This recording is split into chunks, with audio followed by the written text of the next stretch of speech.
باللہ من الشیطان الرجیم بسم اللہ الرحمن الرحیم فَأْتِيَا فِرْعَوْنَ فَقُولَا إِنَّا رَسُولُ رَبِّ الْعَالَمِينَ۔ توفیق پروردگار سے سورہ شعراء کا ترجمہ جاری تھا کہ آیت نمبر 16 سے لے کے 20 تک کا ترجمہ ہے کہ فَأْتِيَا فِرْعَوْنَ فَقُولَا إِنَّا رَسُولُ رَبِّ الْعَالَمِينَ۔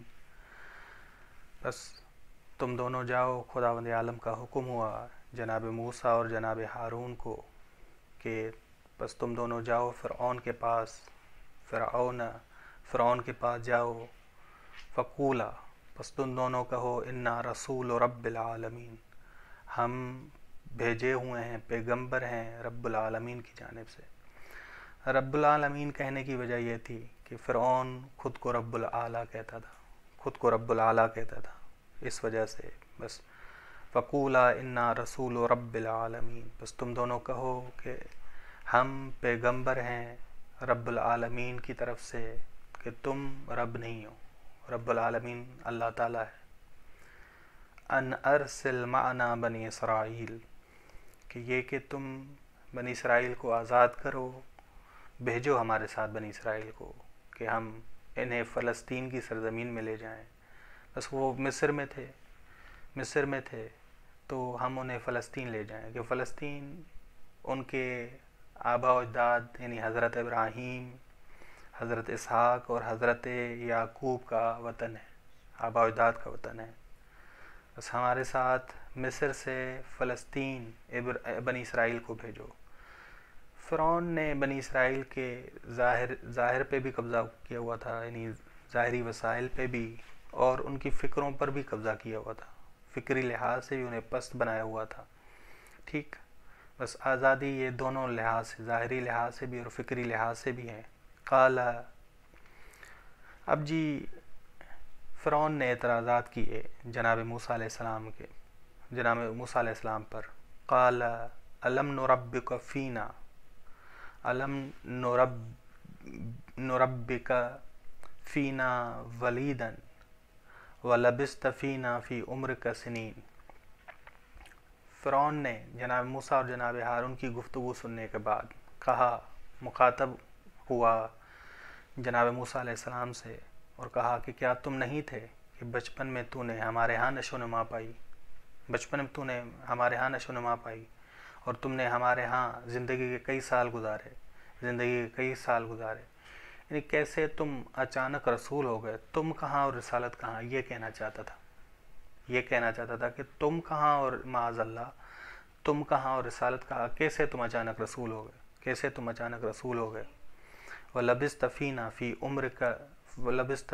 مِنْ عُمْرِكَ سِنِينَ، اور تم ہمارے پاس ٹھہرے ہو، زندگی کے بہت سارے سال ہمارے پاس گزارے ہیں۔ فَعَلْتَ كَالَّتِي فَعَلْتَ وَأَنْتَ مِنَ الْكَافِرِينَ، اور تم نے برا عمل کیا۔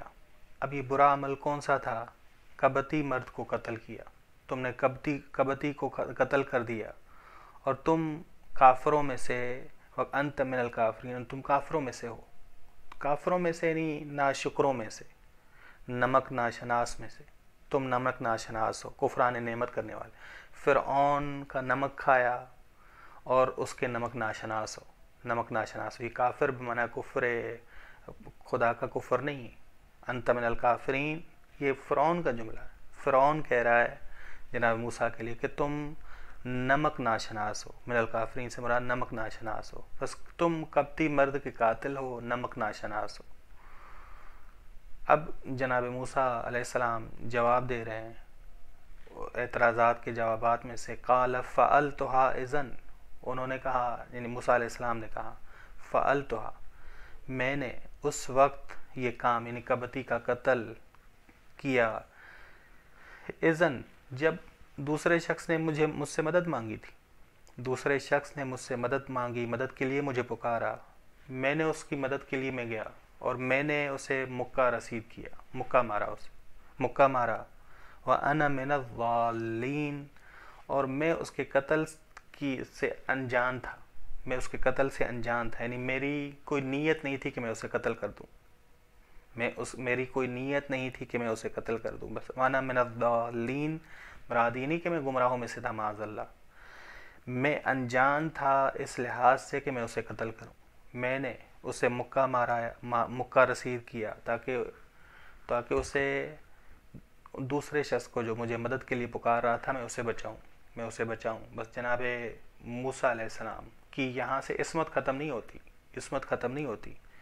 بس یہاں انا من الضالین، ضالین سے مراد گمراہ کا ترجمہ نہ کیجیے گا. انت من الکافرین کا ترجمہ یہ نہیں کہا کہ تم کفر کرنے والوں میں سے ہو، بلکہ تم نمک ناشناس ہو. وصلی اللہ علی محمد اہل بیتہ الطیبین الطاہرین، اللہم صلی علی محمد.